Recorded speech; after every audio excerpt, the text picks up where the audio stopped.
Good afternoon, Mustafa. I am very well, thank you. Okay. Yesterday you have done one presentation and I was a part of that presentation. So I have taken one note on that particular thing. I would like to have some of your comments. In one of your presentation you have said in UK you are having 316 local councils, 43 police forces, 215 different hospital organizations, 58 mental health service providers, 45 fire brigades. That's correct. Correct? But very little of it's connected. Well, almost none of it's connected automatically to each other. So all of those services have their own IT systems and infrastructure, and they don't automatically connect by any means, no. Okay. But at the same time, you have given the benefits of having this type of setup in a country like UK. Why? Because people who resides in that particular councils know their officers, so they get better services in hospitals, in police force and mental, so and so forth, correct? But in terms of today's era, when people moves from one council to another council, what are the challenges they face? So the challenge for the receiving council, in that a new family or a new individual has come into their arena that needs services, they don't automatically get hold of the records that have been kept by the previous council, and the individual member of the public doesn't necessarily know that that's the way the system works, because why would they? They're not experts in how IT works. Okay. So most individuals live fairly quiet lives and they get on with their life. But if somebody's got a complex set of problems, or they're a complex family, or there's complex issues, then the receiving council, the receiving police force, would ideally like to have all of that historic information because it helps them with good decision making. But they don't automatically get it. They have to make an application to get it.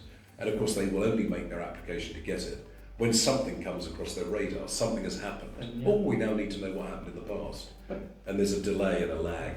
So you have a very big career in police. Yes. Have you come across that people has taken advantage of distributed architecture of an IT? Like example, I give like a criminal who knows that my information is one council. If I go to another council, the data will take some time, and he take advantage of that, or it is. Yes, I mean there are certain. So in terms of policing, so every police force has got its own intelligence system. So this is, information about the way people live and the things they do, which sort of have a criminal aspect to them, and that information doesn't flow around the system. There are some national police service IT services that are national. So there's a thing called the Police National Computer, which covers the whole country. Okay, so you have two type of system. One which lies in its council, and Yes. one which is at the country level. Yes. So there are a small number of national IT systems, and there's one police system which is called the Police National Computer, which is what it says. So anybody with a criminal record, their information is on that computer, and any police force can access it from anywhere in the country, and they'll all get the same record.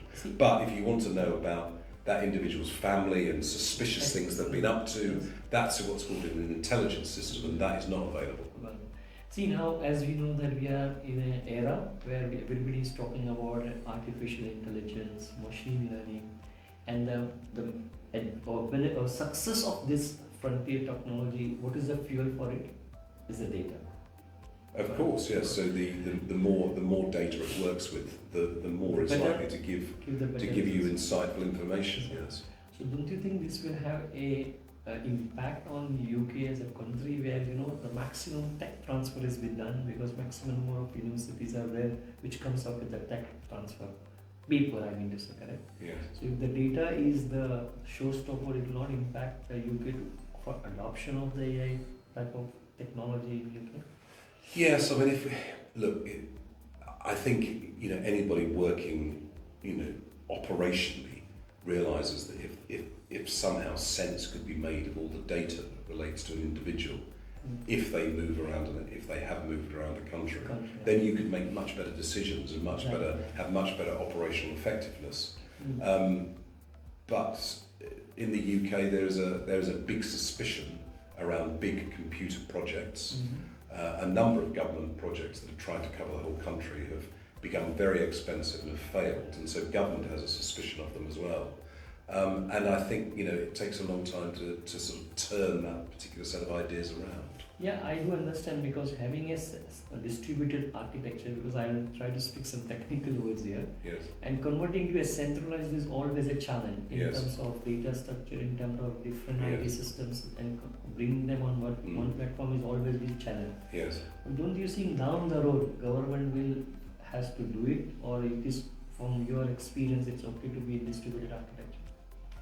No, I think in the long run, Mm. because as this stuff becomes more effective, more powerful, and the results become clearer, that we're pulling together multiple data streams Yes. in order to make sense of what's going on. Mhm. Eventually, governments will move in that direction, but governments always have spending priorities, and this sort of taking all of these different systems that you mentioned at the beginning, which were in my talk, pulling all those into one system would be very expensive, and it's going to be a priority that many governments will leave for their successor. We'll get the next people. The next people can do that one, and at the moment we will just carry on as we are.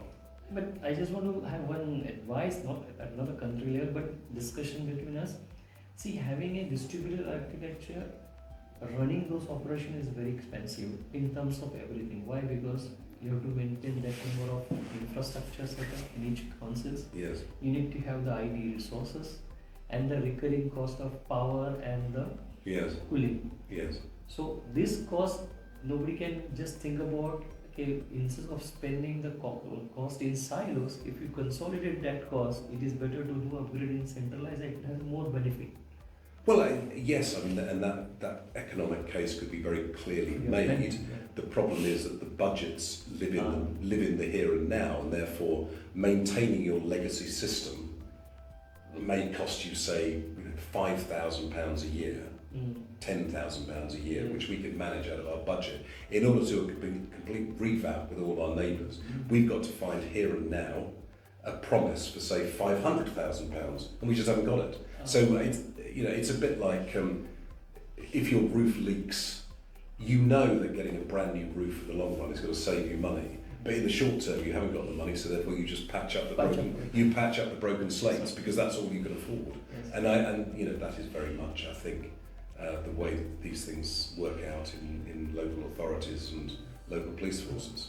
Oh, thank you very much for sharing your thought on this particular topic, and it was very interesting for me. That is why I thought of to have It's a a pleasure. discussion. Thank you very much. Thank you. Thank you coming on our podcast at Vical UK. Well, thank you for having us. Thank you. All right. Okay, bye. Thank you. Bye.